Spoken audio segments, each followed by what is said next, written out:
एक समय की बात है, रंगपुर नाम के गांव में भयानक गर्मी पड़ रही थी। सभी लोग गर्मी से त्राही त्राही कर रहे थे। छोटा सा जग्गू भी अपने पिताजी शंभू की गोद में बैठकर अपने माथे पर आते पसीने को देखकर बोला,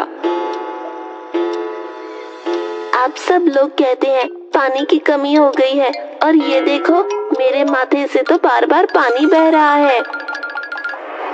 अरे मेरे बच्चे, मैं क्या बताऊं, मैं तो किसी भी लायक नहीं, इतना भी नहीं कर सकता कि तेरे लिए एक पंखा ही लगवा दूं। शंभू की बात सुनकर उसकी बीवी चंपा बोली, अजी ऐसे दिल छोटा क्यों करते हो? कोशिश तो कर ही रहे हैं। इस साल जो फसल ही नहीं हुई तो भला इसमें हमारी क्या गलती है? अरे भाग्यवान, पेट को पालने के लिए कुछ तो करना ही होगा ना। तू मुखिया के घर में बर्तन मांजती है, तब जाकर के एक समय की खाने की व्यवस्था हो पाती है। क्या मेरे मासूम से बेटे की किस्मत में यही लिखा है? मैं तो कहती हूँ जग्गू की पढ़ाई के नाम पर जो पैसे जमा किए हैं उनसे खेत खरीद लो। अरे जब पेट भरेगा तभी तो कोई पढ़ाई करेगा ना। हाँ, सच कह रही हो।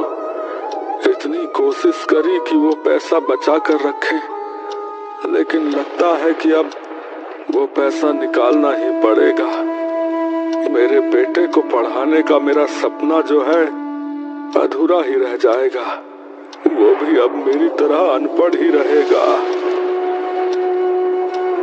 चंपा आंसुओं से भरी हुई आंखों से जग्गू की तरफ देखते हुए बोली, सबकी किस्मत एक जैसी थोड़ी होती है।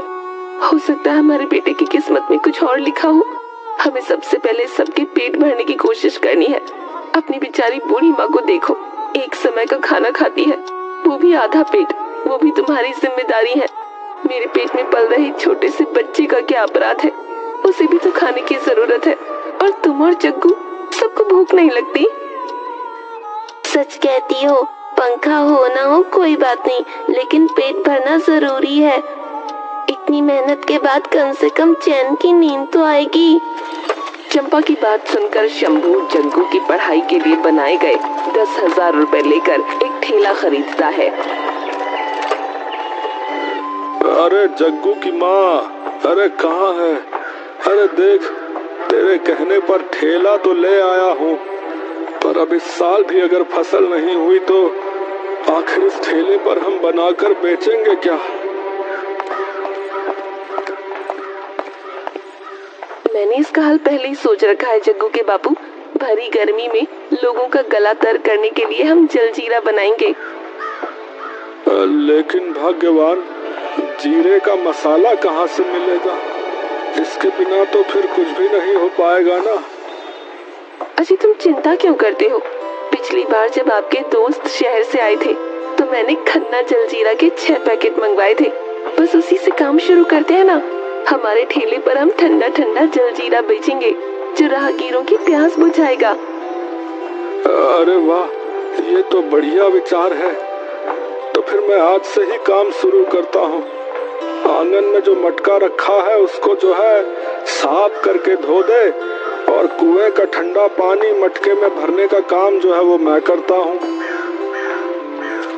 शंभू ने अपने ठेले को छोटे छोटे गुब्बारों, रंगीन कागजों से सजा दिया और फिर अपने हाथ से बनाए गए कुल्हड़ों को रंगीन रंगों से रंग ठेला लेकर बाहर चला गया।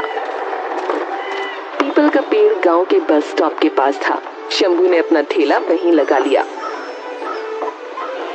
आओ आओ, जलजीरा पियो।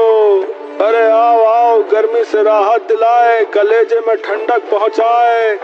आओ आओ, मजेदार जायकेदार जलजीरा पियो। अरे शंभू, अरे तुझसे जलजीरा खरीद कर क्या धर्म भ्रष्ट करना है? अरे पता है ना तू नीच जाति का है, भूल गया क्या? सरपंच की बात सुनकर जो लोग भी जलजीरा पीना चाहते थे पीछे हो गए। 2 दिन ऐसे ही बीत गए। भरी दोपहरी में शंभू जलजीरा बनाने के लिए खड़ा रहता, लेकिन एक गिलास जलजीरा भी न बिकता। अरे चंपा, हमारी जो है किस्मत ही खराब है। हम लोग रोज जाते हैं, पर हमारा छुआ जलजीरा जो है कोई नहीं पीता। 1 हफ्ता हो गया भरी दोपहरी में खड़ा रहता हूँ, लेकिन कोई भी हमारे ठेले के पास भी नहीं आता। देखो, घर में सब कुछ खत्म हो गया है। अब तो इस पर ही भरोसा है। मुखिया जी ने मुझे काम से भी निकाल दिया है। कहते हैं तेरा घर वाला तो जलजीरे वाला बन गया है, अब मुझे काम की क्या जरूरत। हिम्मत मत हारना। चंपा की बात सुनकर भूख प्यास से बेहाल, गर्मी से दिल मिलाया हुआ शंभू फिर पीपल के पेड़ के नीचे अपना जलजीरे का ठेला लेकर खड़ा हो जाता है। आज तो गर्मी ने सोच लिया है कि या तो वो नहीं या हम नहीं। अरे लगता है ये जान ले लेगी। शरीर से जैसे आग निकल रही है। कुछ ठंडा ठंडा पीने को मिल जाता तो चैन आ जाता। अरे मुखिया जी, आपके लिए ही तो ठेला लगाया है, एक बार मेरा जलजीरा चख के तो देखिए। अरे शंभू, तू भूल गया है, तू नीच जात का है। तेरा दिया खाने पीने से अच्छा है मैं प्यासा ही मर जाऊं, समझा। मुखिया जी की बात सुनकर शंभू उदास हो जाता है और सोचने लगता है कि भला उसका जलजीरा अब कौन पिएगा। इसी समय मेयर की गाड़ी बस स्टॉप के पास से गुजरती है। हे भगवान, कोई ऐसी चीज नहीं दिख रही कि मेरा गला तर हो जाए। वैसे भी इतनी भयानक गर्मी में जब गाड़ी काम नहीं कर रही तो इंसान भला बचने के लिए धूप में कैसे खड़े होंगे। सर, सामने एक जलजीरे वाला है, अगर आप कहें तो उसके सामने ही गाड़ी रोकता हूँ। हाँ हाँ, ये कोई पूछने की बात है। जल्दी से जल्दी गाड़ी उसके पास ही रोको।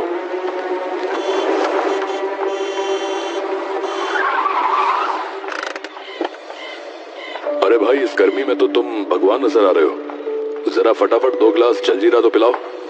बस का इंतजार करने के लिए बैठा मुखिया पसीने से लथपथ मेयर की बात सुनकर जोर से बोल उठता है। अरे मेयर साहब, ये तो नीच जात का आदमी है, हैं? इसके चक्कर में अपना धर्म बिगाड़ोगे क्या। मुझे देखिए, मैं ठाकुर हूँ, ठाकुर। हाँ, लेकिन मैंने इसे हाथ तक नहीं लगाया। अरे मेयर साहब, आप तो पंडित है ना, तो आप भला ऐसे कैसे कर सकते हैं भला। अरे मुखिया, पागल तो नहीं हो गए तुम। ये कौन सी ऊंच नीच की बात करने लग गए।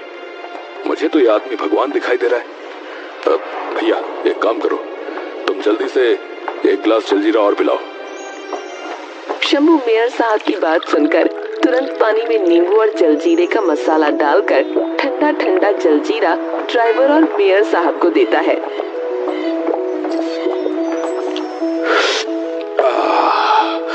भाई वाह, इस गर्मी में तो तुम्हारा ये जलजीरा स्वर्ग का अमृत लग रहा। भाई एक काम करो यार, 1 गिलास और पिलाओ मुझे।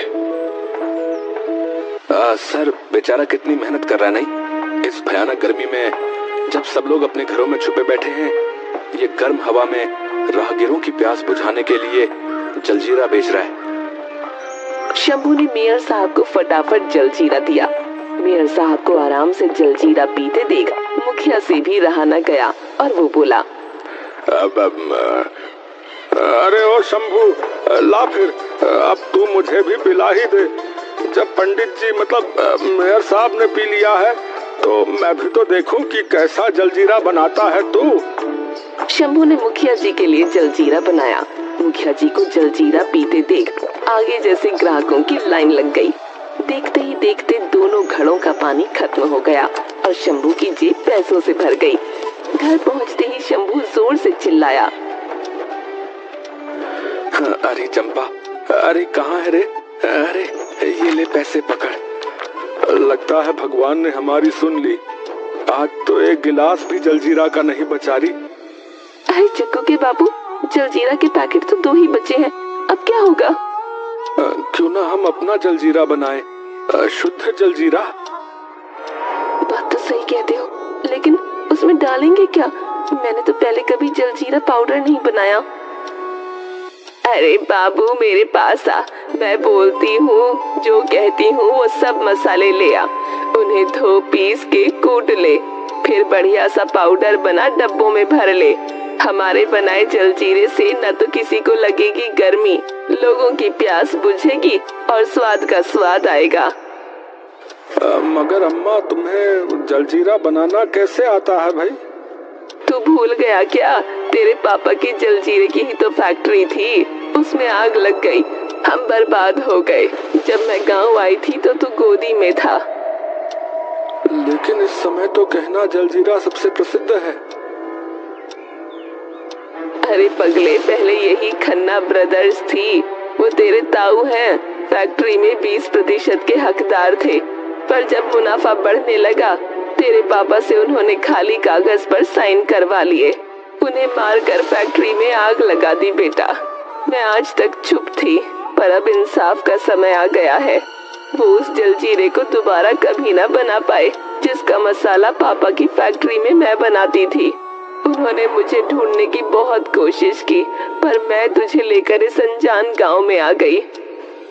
अच्छा, तो ये बात है, तभी हमें भी जलजीरा बनाने का ही दिमाग में आया। चिंता मत कर, भगवान चाहेगा तो वो फैक्ट्री फिर बनेगी और ताऊ जी को अपनी हैसियत फिर से याद आएगी। माँ, शंभू की अम्मा ने जो जलजीरा पाउडर तैयार करवाया वो बाजार के जलजीरा पाउडर से बेहतरीन था। यहाँ तक कि लोग जलजीरा पैक करवा कर घर ले जाने लगे। धीरे धीरे शंभू के ठेले की रौनक बढ़ने लगी और उसके जलजीरे का व्यापार कई गांवों में फैल गया।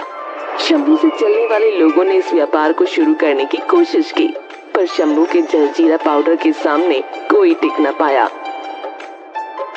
शंभू अब शंभू सेठ बन गया था। घर में किसी चीज की कमी नहीं थी। गांव वाले उसका नाम इज्जत से लेते थे। अपना सपना पूरा करने के लिए शंभू ने अपने बेटे को पढ़ने विदेश भेज दिया। शंभू का सपना था कि विदेश से होटल मैनेजमेंट करके उसका बेटा उसके बिजनेस में 4 चांद लगा दे। दूसरी तरफ शंभू का व्यापार बहुत बढ़ गया था। उसने शहर में जलजीरा पाउडर बनाने की फैक्ट्री लगा दी। तो मैनेजर साहब, मैंने सुना है शंभू जलजीरा हमारे जलजीरे से बेहतर है। सेठ जी, उसका स्वाद तो बिल्कुल खन्ना भैया वाले जलजीरे का है। तो सोच क्या रहा है? इसका भी यही हश्र होना चाहिए जो उस खन्ना का हुआ। अगली रात वो फैक्ट्री में आग लगा देते हैं, लेकिन सीसीटीवी कैमरे में पकड़े जाते हैं। जब उन्हें पुलिस पकड़ती है तो ताऊ जी रोते हुए शंभू के पास आते हैं और कहते हैं, शंभू साहब, हमसे गलती हो गई। व्यापार में तो कोई आगे कोई पीछे चलता ही रहता है, तो हमें पुलिस के चक्करों से बचा दीजिए। हम आपके आगे कभी नहीं आएंगे। ताऊ जी, आपको मेरे बहुत सारे हिसाब पूरे करने हैं। शायद आपने मुझे पहचाना नहीं। मैं आपके छोटे भाई का लड़का हूँ, जिसने आप पर दया खाई थी और आपके बिना पैसे दिए ही उसने अपनी फैक्ट्री में 20% का भागीदार भी बनाया था, और जिसे आपने बाद में जलाकर फैक्ट्री में मार दिया था। समझ रहे हैं? मैं उन्हीं का बेटा हूँ। हाँ। शंभू की बातें सुनते ही ताऊ जी की आंखें खुली की खुली रह गईं। उन्होंने शंभू के पैर पकड़ लिए, लेकिन शंभू ने उन्हें अपने पिता के कत्ल के जुर्म को भी स्वीकार करने के लिए मजबूर कर दिया। आखिरकार उन्हें आजीवन कारावास की सजा हो गई।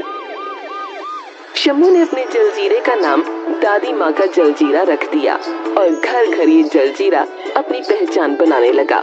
कुछ सालों बाद जब उसका बेटा पढ़ाई करके विदेश से बाहर आया तो पूरी तरह बदल चुका था। अरे मेरे लाल, तू आ गया, आ मेरे गले लग जा। अरे माँ प्लीज, आपने कपड़े देखे? कितनी मसालों की बदबू आ रही है आपसे। अरे पहले नहाकर आ जाती हैं आप। अरे बेटा, ये कैसी बात कर रहा है? इसी मसाले की वजह से तो हमारी जिंदगी में इतना बड़ा बदलाव आया है। ये तो भगवान है। ओ दादी हो, ये सारी बातें ना अंधविश्वास की हैं, समझिए आप लोग ओल्ड फैशन के हैं। मैं अभी अभी विदेश से आया हूँ, मैं इन सब बातों को नहीं मानता। अब ये लोग बात कर ही रहे थे कि शंभू भी आ जाता है। और मेरे बेटे, कैसा है तू? तूने मेरा सपना पूरा कर दिया रे। मैंने तेरी पढ़ाई पूरी करवा दी। और बता, आगे क्या करने वाला है तू? अरे फैक्ट्री को कैसे सेट करना है कि इसकी पहुंच जो है विदेशों तक हो जाए, ये बता अब तू। पिताजी देखो, मैं आपको पहले ही बता देता हूँ, माना कि आपका ये जलजीरे का बिजनेस बहुत अच्छा चल रहा है, लेकिन मैं इसे ज्वाइन नहीं करने वाला। एक्चुअली मुझे शर्म आती है अपने आप को जलजीरे वाला, एक्चुअली मुझे शर्म आती है, तो मैं अपने आप को जलजीरे वाला नहीं कहलवाना चाहता। अरे दिमाग तो ठीक है तेरा, अरे कहीं पगला तो नहीं गया है? मेरे पिताजी का भी यही बिजनेस था, मेरा भी यही बिजनेस है, और तुझे भी इसी बिजनेस को आगे चलाना होगा, समझा? अरे आखिर इसीलिए तो तुझे होटल मैनेजमेंट करवाया है।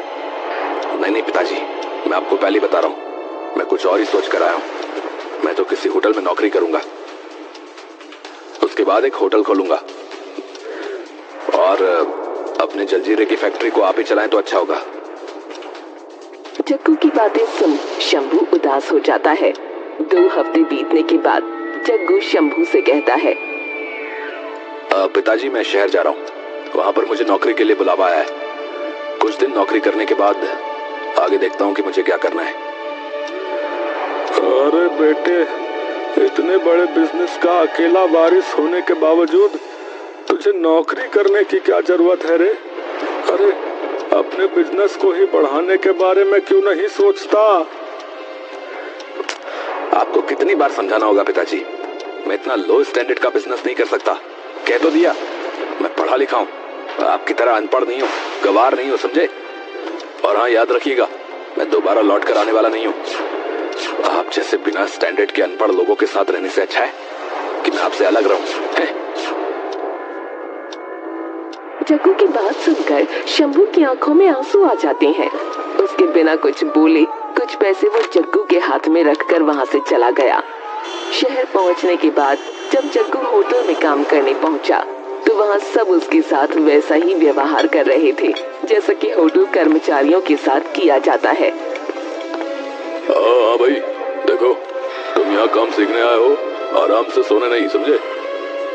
ऊपर वाला कमरा मैंने ट्रेनिंग करने वाले लोगों के लिए रखा है, तुम्हें वहीं रहना होगा।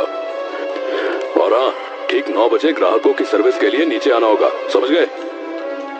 जग्गू जैसे तैसे वहाँ काम करने लगा, लेकिन अय्याशी से पला बड़ा होने के कारण उसे वहाँ काफी कष्ट होने लगा, लेकिन फिर भी उसने हिम्मत नहीं हारी। एक दिन सेठ जी ने उसे बुलाया और बोले, देखो भाई, कल नामी गिरामी कंपनी दादी जलजीरा वाले के मालिक शंभू जी होटल में आ रहे हैं। उन्हें किसी तरह की कोई तकलीफ या कोई कमी नहीं होनी चाहिए, समझे? अगर वो मान गए तो उनकी कंपनी का जलजीरा हमारे होटल का सिग्नेचर ड्रिंक बनेगा, समझे?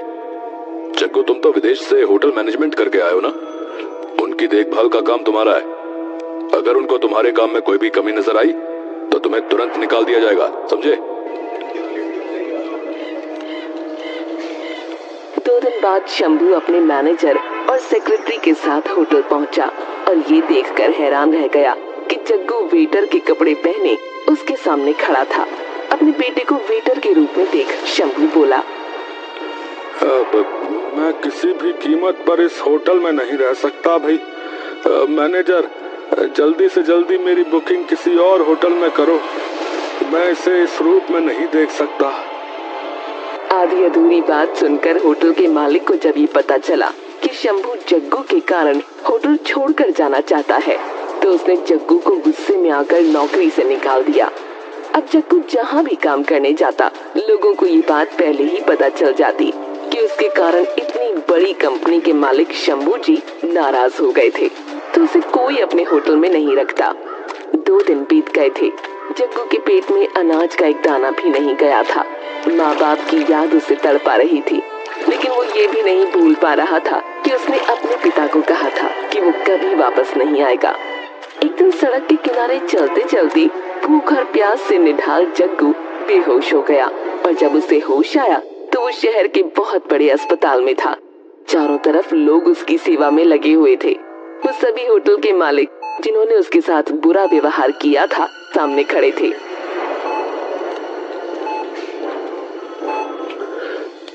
आप लोग इस तरह से यहाँ पर? मैं समझा नहीं, आखिर बात क्या है? अरे जग्गू भैया, कल तुम हमें पहले ही बता देते कि तुम शंभू जी के बेटे हो तो भला तुम्हें यह दिन कभी नहीं देखना पड़ता। आज पूरा शहर जानता है कि तुम कौन हो और तुम किसी भी होटल में काम कर सकते हो। अब तुम्हें किसी बात की चिंता करने की कोई जरूरत नहीं है।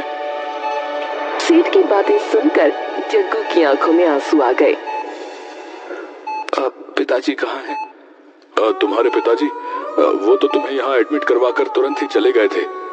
उनका कहना था कि अगर तुम्हें पता चल गया कि उनकी वजह से तुम्हारे जीवन में कुछ भी बदला है तो तुम उसे स्वीकार नहीं करोगे। जग्गू फूट फूट कर रोने लगा। उसे सब कुछ समझ आ गया था। वो समझ गया था कि उसका पिता कितने बड़े दिल का है। उसे वो दिन याद आ गया जब उसके पिता ने एक ठेले से अपना काम शुरू किया था और उससे यहाँ तक पहुँचा था। वो बस लेकर तुरंत गांव पहुँचा और पिता के चरणों में गिर गया। बाबूजी, मुझसे बहुत बड़ी भूल हो गई। आपके पिताजी का वो बिजनेस पूरी तरह से जलकर खत्म हो गया था और कड़ी मेहनत करके आपने उसे फिर से यहाँ तक खड़ा किया और मैं अपने पिता के बिजनेस को आगे बढ़ाने में उनकी मदद करने की बजाय पीछे ही हट गया, इसलिए मेरा ये हाल हुआ। आप मुझे क्षमा कर दीजिए। आज के बाद हमारा ब्रांड केवल भारत में नहीं विदेशों में भी जाएगा, मैं आपसे वादा करता हूँ। देखते ही देखते जग्गू ने अपनी प्रतिभा से अपने जलजीरे के ब्रांड को सारी दुनिया में पहुंचा दिया और सभी लोग खुशी खुशी रहने लगे। शंभू के सारे सपने पूरे हो गए। दोस्तों, वीडियो देखने के लिए धन्यवाद। इसे लाइक जरूर करें और सब्सक्राइब करना ना भूलें। घंटे को भी दबाएं। हाँ बिल्कुल। फिर मिलते हैं।